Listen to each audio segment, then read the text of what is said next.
Magandang tanghali Luzon, Visayas at Mindanao. Narito na ang nagkakaisa at pinakamalawak na pagbabalita. Sa pangunguna ng Presidential Communications Office na kinabibilangan ng Philippine Information Agency, Philippine News Agency, Presidential Broadcast Service, IBC at PTV, mula sa IBC 13, ako po si Princess Jordan. Ihahatid namin ang mga komprehensibo at mahalagang balita mula sa iba't ibang bahagi ng bansa. Mula naman sa PTV, ako si Alan Francisco. Ito ang Balitang Pambansa. Ngayong tanghali sa Balitang Pambansa, batas na lilika ng mas maraming trabaho para sa mga Pilipino. Nilagdaan na ni Pangulong Ferdinand R. Marcos Jr. ngayong araw.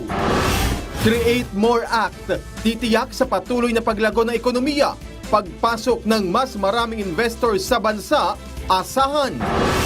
Malacanang, tiniyak na may sapat na pondo ang pamahalaan para tugunan ang epekto ng sunod-sunod na sakuna at kalamidad. Bagyong Nika, naglandfall na sa bahagi ng Dilasag, Aurora kaninang umaga. Sitwasyon sa mga lugar na hinagupit ng bagyo, tutukan. Mandatory evacuation sa mga lugar na maaapektuhan ng Bagyong Nika, agad na ipinag-utos ng DILG. At abiso sa mga motorista, magpa-full tank na po dahil may nakaambang big-time oil price hike ngayong linggo. Kung magkano, alamin. Tiniyak ng Malacanang na may sapat na pondo ang pamahalaan para tugunan ang epekto ng sunod-sunod na sakuna at kalamidad. Si Alvin Baltazar ng Radyo Pilipinas sa Balitang Pambansa Live. Alvin? Princess, sinatasan ni Pangulong Ferdinand R. Marcos Jr. ang DPWH at DOTR na makipag-ugnayan sa mga private contractors na may umiiral na kontrata sa national government. Ito ay upang maabisuhan ng mga private contractors na magamit ang kanilang mga equipment gaya ng truck para sa pre-positioning sa gitna ng inaasahang mga bagyo na paparating pa sa bansa. Sa panayam kay Presidential Communications Office Acting Secretary Cesar Chavez, sinabi nitong nagbigay na ng direktiba ang Pangulo hinggil dito sa gitna ng pagnanais ang pamahalaan na makatulong ang mga nasa pribadong sektor ngayong panahon ng kalamidad. Saklaw ng kautusan ng Pangulo ang mga attached agencies ng DOTR at DPWH na masigurong mailalatag ang kailangang hakbang para sa magiging partisipasyon ng mga private contractors para sa pre-positioning efforts ng pamahalaan. Yung mga trucks ng mga contractor na may kontrata sa national government ay dapat katulong na sa pre-positioning. Kung pag-uusapan naman ay budget para sa disaster response, ay sinabi ni PCO Acting Secretary Chavez na walang dapat na alalahanin. May mga mahuhugutan anya ng pondo ang pamahalaan at ito ang tiniyak sa kanila ng Department of Budget and Management o DBM. Kaya niyang masustine ng pondong meron ng gobyerno kung pagtugon sa kalamidad ng pag-uusapan at kaya itong maitawid hanggang sa buwan ng Disyembre. Pagkukunan ng pondo ang gobyerno at mayroon tayong assurance mula kay DBM na mayroon tayong sapat na pondo para sa mga susunod na kalamidad bago sa katapusan ng hanggang sa katapusan ng Disyembre ito. May pondo tayo. Sinasabing bukod kay Bagyong Nika na nakapasok na sa Philippine Area of Responsibility ay may dalawang sama pa ng panahon na nakapila na papasok din sa bansa at isa na dito ang pinangalanang Pepito. Nagulat mula sa Palasyo ng Malacanang, ako naman si Alvin Baltazar ng Radyo Pilipinas para sa Balitang Pambansa. Maraming salamat, Alvin Baltazar. Naglandfall na ang Bagyong Nika sa Dilasag, Aurora kaninang pasado alas 8 ng umaga. Nadagdagan naman ang lugar na isinailalim sa Signal Number 4 at bukod sa Bagyong Nika, mahigpit din pong binabantayan ng Pag-asa ang dalawa pang sama ng panahon sa labas ng bansa. Ang update ng bagyo, alamin natin kay Pag-asa Weather Specialist Lori De La Cruz. Magandang umaga po, Ma'am Lori. Magandang araw sa lahat na mga kababayan. Si Nika po ay naglandfall sa Dilasag, Aurora kaninang alas 8 ng umaga at ngayon ay nagtatraverse o nagkukross po ito sa Landmas natin dito po sa Northern Luzon at sa Central Luzon. Okay, dyan signal number 4 pa rin nakataas sa northernmost portion ng Aurora, central and southern portions ng Isabela, sa Kalinga, Mountain Province, sa northern portion of Ifugao, central and southern portion of Abra, and the northern and central portions of Ilocos Sur. Signal number 10 naman sa central portion ng Aurora, northern portion of Quirino, northeastern portion of Nueva Vizcaya, the rest of Isabela, the southeastern portion, southwestern portion of Cagayan, southern portion of Apayao, the rest of Abra, rest of Ifugao, northern portion of Benguet, the southern portion of Ilocos Norte, and the rest of Ilocos Sur. Habang signal number 2 sa northwestern and eastern portions ng Cagayan, rest of Nueva Vizcaya, rest of Quirino, the rest of Apayao, rest of Benguet, the rest of Ilocos Norte, La Union, northeastern portion ng Pangasinan, the central portion of Aurora, and the northern portion of Nueva Ecija. Habang signal number 1 naman sa Babuyan Islands, rest of Mainland Cagayan, the rest of Pangasinan, the rest of Aurora, the rest of Nueva Ecija, Bulacan, Pampanga, Tarlac, northern and central portion ng Zambales, Metro Manila, Rizal, eastern portion ng Laguna, northern and eastern portion ng Quezon at kasama na dyan ang Polillo Island. Samantala, yung mga lugar na nabanggit natin, yun po yung mga lugar na kung saan i-expect natin direktang maapektuhan ng bagyong si Nika. So, pinihingan natin at mga kabayan sa mga misalang hangin, maging ng mga pag-ulan na dulot nga po nitong si bagyong Nika. Especially yung Northern Luzon, in-expect natin malaking bahagi ng Northern Luzon ang makakarating ngayon ng malaki o halos buhos na mga pag-ulan na dulot nila sa Nika. Samantala, yung bagyo naman na nasa labas ng anti-hurricane responsibility, huli nakita sa layong 1,480 kilometers silangan ng Eastern Visayas. In-expect natin papasok ito ng far by tomorrow at posible din po na sa kanyang track o hindi po ito magbago, more likely Northern Luzon pa rin po ang kanyang tatahakin. Papunta po ito sa Northern Luzon. Pero dahil malayo pa po ito, may uncertainty pa rin naman po. Kaya ang maganda po ay mag-antabay po sa magiging update sa pag-asa ukol sa sabing weather disturbance. Yan ang latest para sa pag-asa. Ito po si Lori de la Cruz. Maraming salamat, Lori de la Cruz, mula sa Pag-asa. Samantala, inabisuhan po ni Interior Secretary John Vic Remulla na magsagawa ng mandatory evacuation ang lahat ng lokal na pamahalaan ng mga lugar na labis na maapektuhan ng bagyong Nika. Kabilang sa mga inabisuhan ng kalihim ang mga LGU na nasa ilalim ng Region 1, 2 at Cordillera Administrative Region. Ayon sa kalihim, kailangan ng agarang evacuation ng nasa 2,500 barangays na nasa flood at landslide prone areas. Nanawagan rin ang kalihim ng kooperasyon sa mga residente. Aniya, dapat seryosohin ng mga kababayan natin ang banta ng bagyo at sumunod sa mga mandatory evacuation. 5 kalsada na ang impassable sa buong CAR ayon sa Department of Public Works and Highways o DPWH. Nakahanda na rin ang mga food and non-food supplies ng Department of Social Welfare and Development na ibibigay sa mga pamilyang maapektuhan ng bagyo. Suspendido na rin ang mga sea travel sa buong Bicol Region hanggang sa Batanes at Babuyan Islands. Kaugnay niyan, patuloy naman po ang dahan-dahang pagpapakawala ng tubig sa 6 mga dam alinsunod sa direktiba ni Pangulong Ferdinand R. Marcos Jr.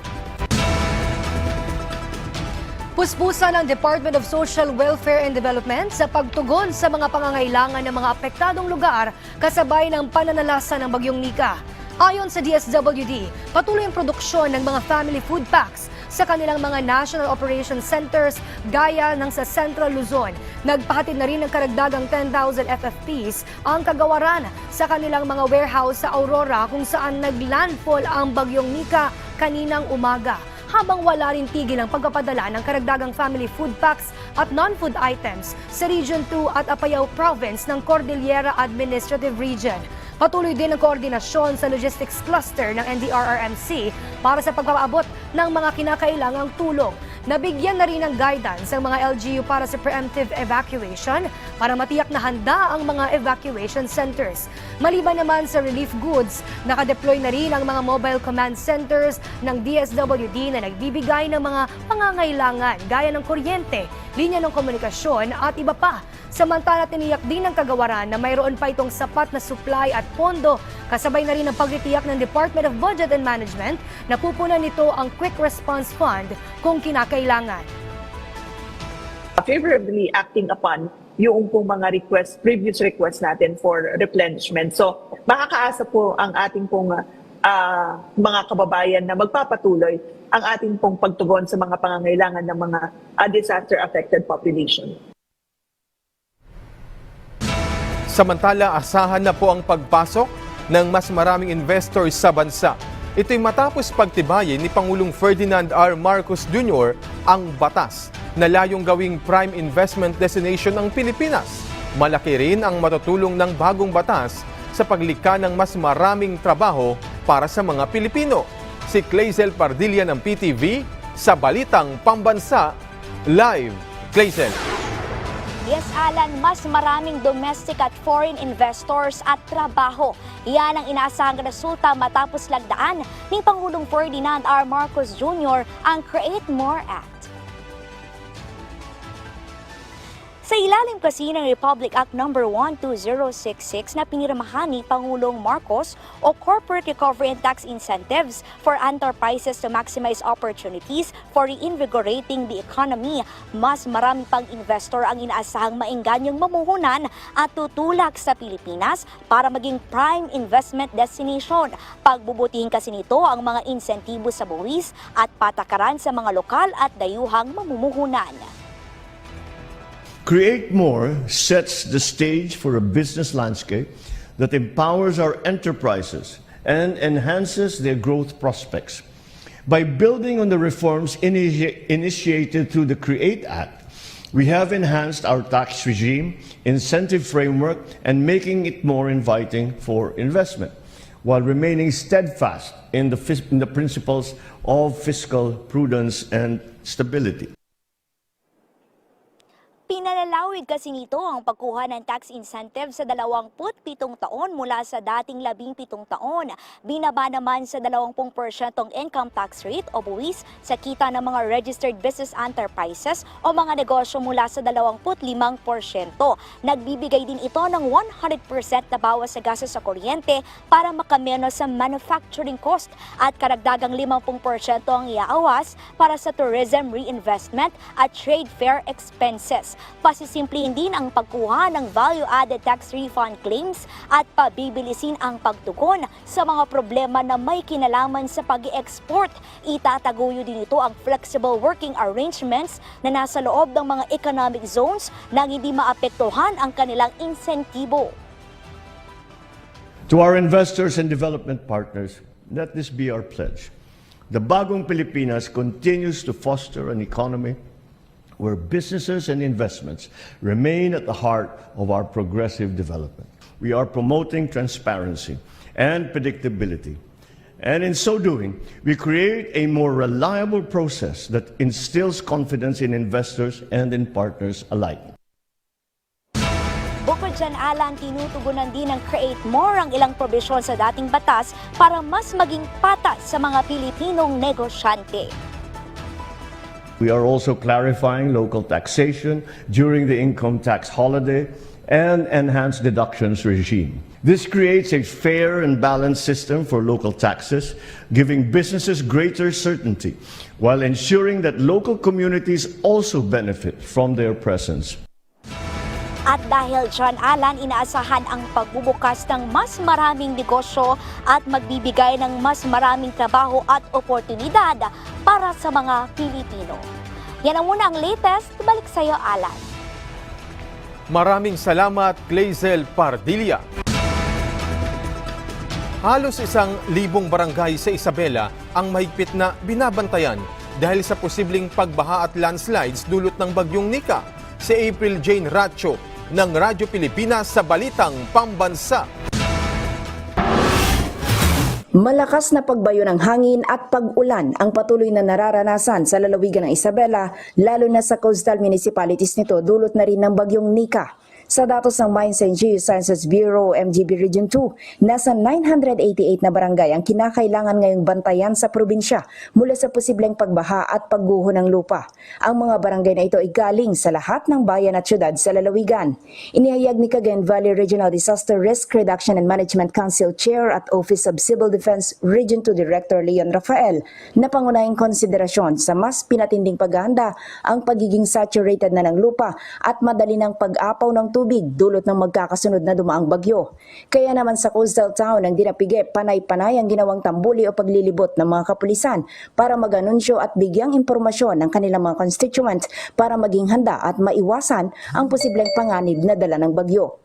Bago pa nito, nagtulungan na rin ang mga ito kasama ang mga personnel ng Philippine Coast Guard at mga residente sa pag-ahon at pagdala sa ligtas na lugar sa mga bangka ng mga mangingisda sa naturang coastal town. Dahil nasa tropical cyclone wind signal ang buong lalawigan, mahigpit na ipinagbabawal ng provincial government ang paglayag ng anumang uri ng sasakyang pandagat, paglangoy, pangingisda at iba pang aktibidad sa mga kailugan at karagatan. Maliban dito, mahigpit ding ipinatutupad ng pulisya ang liquor ban kung saan ipinagbabawal ang pagbenta, pagbili at pag-inom ng mga nakalalasing na inumin sa lahat ng tindahan. Samantalang ang Operations Center ng lalawigan kasama ang mga lalawigan ng Cagayan, Quirino at Nueva Vizcaya ay nasa red alert ngayon habang nasa pinakamatinding paghahanda naman o Charlie ang Emergency and Response Protocol ng mga miyembro ng kanilang mga konseho. Mula sa Radyo Pilipinas, Tuguegarao, April, Salucan Racho para sa Balitang Pambansa. Pinalilikas na ng lokal na pamahalaan ng Tuguegarao ang kanilang mga kababayan na nakatira malapit sa mga ilog. Tiniyak naman ng LGU na nakahanda sila sa rescue operations. Si Isaiah Mira Fuentes ng PTV sa Balitang Pambansa Live. Isaiah. Alam mo, kasalukuyan ang nararanasan dito sa Tuguegarao City, bahagi ng probinsya ng Cagayan, ang lakas at hagupit ng bagyong Nika. Ramdam na ang lakas ng bagyong Nika sa lungsod ng Tuguegarao dito sa Cagayan.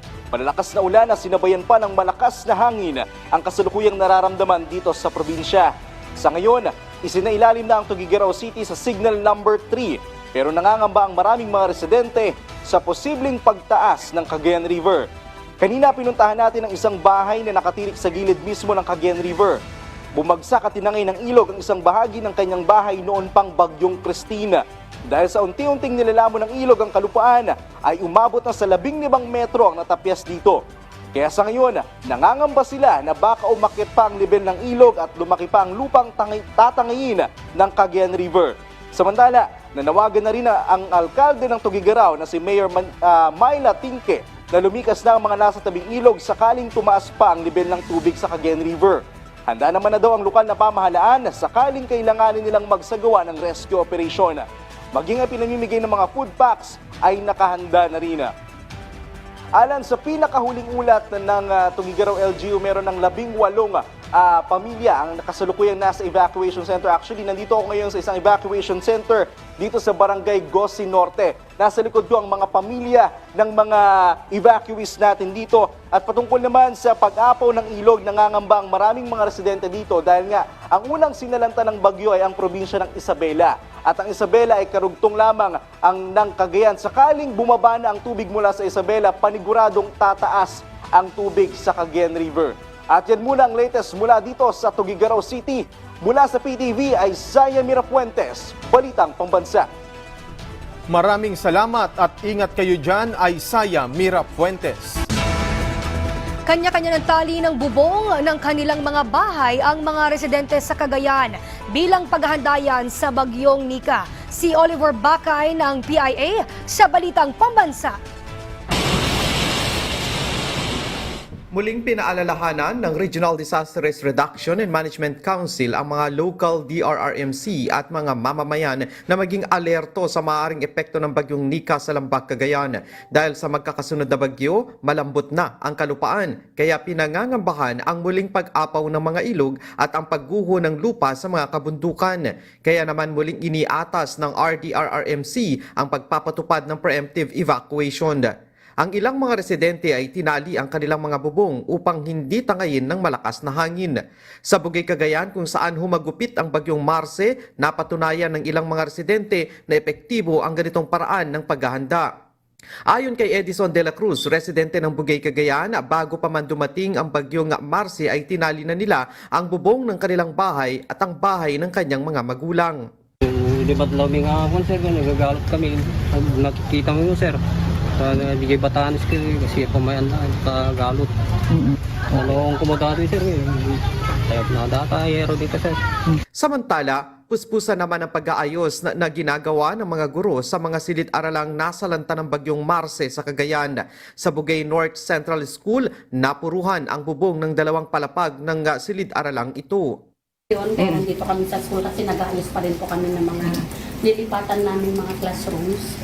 At saka ang sabi naman po nila, kasi nag-request po kami ng temporary learning shelter. Sa ngayon ay sinisikap ng mga guro sa eskwelahang ito na ayusin ang mga nasira ng bagyong Marce. Siniguro naman ng mga ito na ibabalik nila sa normal ang klase ng mga mag-aaral sa lalong madaling panahon. Mula sa Philippine Information Agency Region 2, Oliver Bakay, Balitang Pambansa. Sa pantalan na nagpalipas ang ilang mga pasahero sa Northport Passenger Terminal sa Maynila, nakansela kasi ang kanilang biyahe dahil sa bagyong Nika. Si Vel Custodio ng PTV sa Balitang Pambansa. Vel. Ala na abot ng 169 na pasahero ang stranded dito sa Northport Passenger Terminal sa Maynila, base sa huling tala ng Philippine Ports Authority. Ayon sa nakausap naming mga pasahero, sa pantalan na sila nagpalipas ng araw. Hindi raw kasi nila nabalitaan o late na nila natanggap ang advisory para sa kanseladong biyahe. May paliwanag naman ang tugo tungkol dito. Initially, wala po tayong nakataas na signal warning at bigyan na po tayo taas at a certain time, I think at 5 p.m. po, at 4 p.m. po yesterday, no? So parang ang nangyari, may mga pasahero na po tayo under sa daan na papuntang pantalan, so doon po sila napunta lang ng kanilang text. Doon po sila sabihan na wala na po tayong mabiyahing barko dahil po sa pagtaas po ng signal number 1. Base sa advisory na ilabas na to go, suspendido ang biyahe sa MV to go St. Michael the Archangel na nakatakdang umalis kagabi patungong Dumaguete, Dipolog, Zamboanga, pati ang MV to go St. Francis Xavier na patungong Cebu, Osamis, Butuan, at ang MV to go Masikap na patungong Cagayan de Oro at Bacolod na may mga nakatakdang umalis ngayong araw. Ang pag-asa po ang naging issue ng kanilang typhoon listing, kailangan po nila mag-revalidate ang kanilang mga tickets. So pupunta lang po sila sa pier at may mga naka-standby po tayo mga ticketing team sa pier po para matulungan po yung mga pasahero. Ito po ay yung all for Manila, exiting Manila na passengers po. Pero yung mga northbound po, so meaning mga magagaling po sa mga outports pupunta sa Manila, hindi na po kailangan mag-revalidate ng ticket. Tayo naman ang pamunuan ng tugo sa mga pasahero na mag-monitor ng weather update sa Pag-asa at i-check din ng mga posted advisories ng tugo para malaman kung may mga cancel trips bago tumungo sa pantalan. Kaugnay nito, sa inilabas sa Sea Travel Advisory ng Philippine Coast Guard, suspendido ang biyaheng pandagat sa mga lugar na nakataas sa Tropical Cyclone Wind Signal number 1. Nakikipag-ugnayan naman ng PPA sa tugo para sa mga pagkain ng mga stranded dahil sa cancel trips. Samantala, nakataas naman ang gale warning sa sa eastern seaboard ng Luzon, kabilang ang east coast ng Cagayan, Isabela, Aurora, Ilocos Sur, Ilocos Norte, Quezon kasama ang Punillo Islands, Camarines Norte, northern at eastern coast ng Camarines Sur, northern coast ng Catanduanes. Ipinagbabawal muna ang pagpalaot sa mga nasabing baybayin. Mula sa People's Television Network, Vel Custodio para sa Balitang Pambansa. Maraming salamat, Vel Custodio. Samantala, nilinaw ng DILG o Department of the Interior and Local Government na magmumula sa mga lokal na pamahalaan ang kanselasyon ng klase at hindi sa Office of the President. Batay sa inilabas na advisory ng DILG, pinahihintulutan ang lahat ng local chief executive na magkaroon ng agarang suspensyon sa mga pasok sa lahat ng antas mula sa pampubliko at pribadong paaralan, lalo na sa mga lugar na labis na maapektuhan ng bagyong Nika. Anila, mas mainam rin kung may kapag-ugnayan ng LGU sa Department of Education para sa maayos na pagpapakalat ng anunsyo sa mga magulang at mag-aaral. Binigyang diin din ng kagawaran ang pagkakaroon ng proactive approach para mabawasan ang pinsala ng bagyo at matiyak ang kaligtasan ng mga komunidad sa bansa. Samantala, inatasan naman ng kagawaran ang lahat ng DILG Regional Directors para sa malawakang pagpapakalat ng advisory sa kanilang mga nasasakupan. Tiniyak ni Pangulo Ferdinand R. Marcos Jr. ang mabilis na pagsaayos ng nasirang seawall dahil sa bagyong Marce sa Pagudpud, Ilocos Norte. Si Jude Bitpitan ng Radyo Pilipinas sa Balitang Pambansa. Mabuti na lang, yung seawall na yan, in process yan, ginagawa na talaga yan. Bibid na pala yung project niyan, itutuloy na. Kaya't mabilis, hindi na tayo dadaan sa paghanap ng pondo, sa pag-appropriate. At ginagawa na talaga, kaya't itutuloy na lang natin. Ito ang pagtitiyak ni President Ferdinand R. Marcos Jr. sa kanyang mga kababayan sa Pagudpud, Ilocos Norte matapos inspeksyonin ang seawall na nasira sa Barangay Poblacion 1 ng nasabing bayan.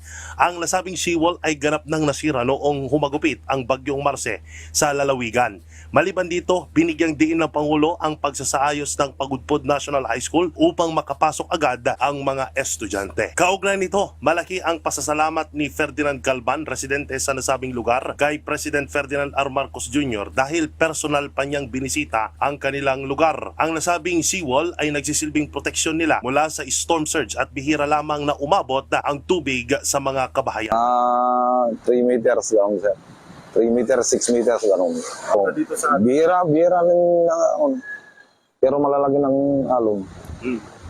Bihira na lumampas dito na sa seawall. Sa pagbisita ng Radyo Pilipinas News Team sa nasabing lugar, nakita ang mga malalaking butas at mga gumuhong lupa sa nasabing seawall dahilan upang lumikas ang ilang residente sa nasabing barangay noong kasagsagan ng bagyong Marce. Mula PBS Radyo Pilipinas, Lawag, Jude Pitpitan para sa Balitang Pambansa. Abala rin si First Lady Liza Araneta Marcos sa pagpapaabot ng tulong sa ating mga kababayang sinalanta ng bagyo. Kahapon, personal ding binisita ng unang ginang ang probinsya ng Batangas para alamin ang sitwasyon doon. Si Clazel Pardilla ng PTV sa Balitang Pambansa. Habang abala sa pamamahagi ng tulong si Pangulong Ferdinand R. Marcos Jr. sa mga nasalanta ng bagyo sa Cagayan, puspusan din ang pag-agapay ni First Lady Liza Araneta Marcos sa mga hinagupit ng bagyong Christine sa Talisay, Batangas.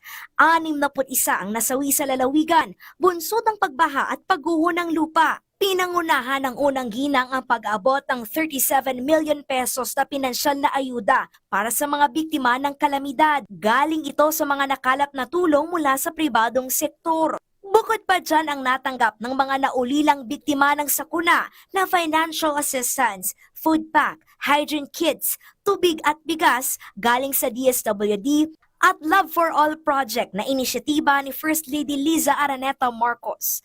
Palagi ko hindi ninyo alam at yun naman ang kanyang gusto. Siya ay halos linggo-linggo ay naikot pagtulong talaga sa mga mahihirap. Nakaraang linggo lamang naghati din ng tulong si First Lady Liza Araneta Marcos sa Gensan sa ilalim ng kanyang proyekto na Love for All, laboratorio, konsulta at gamot para sa lahat. During the last SONA of my husband, President Ferdinand Marcos, sabi po ng asawa ko, we should bring healthcare services closer to the people. Kaya po kami nandito ngayon para itupad yung kanyang pangako.